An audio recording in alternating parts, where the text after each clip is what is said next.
In 1985, Coca-Cola released its new product called Coke 2. It has a unique and new taste, and the company management is very confident that this new Coke will help the Coca-Cola company crush its competitor like Pepsi.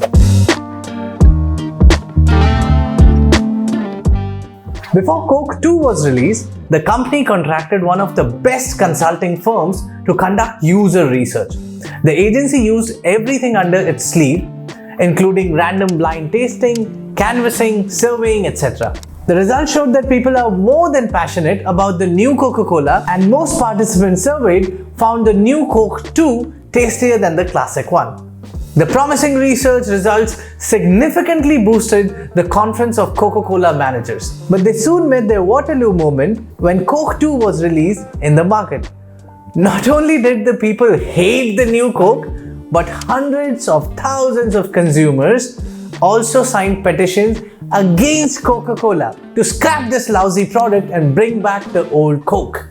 The reason behind this huge discrepancy is that people don't often know what they want. Their mind and intention could change under different contexts. This is why a number of digital companies are gradually moving away from traditional user research approaches and are in favor of data-driven growth management models.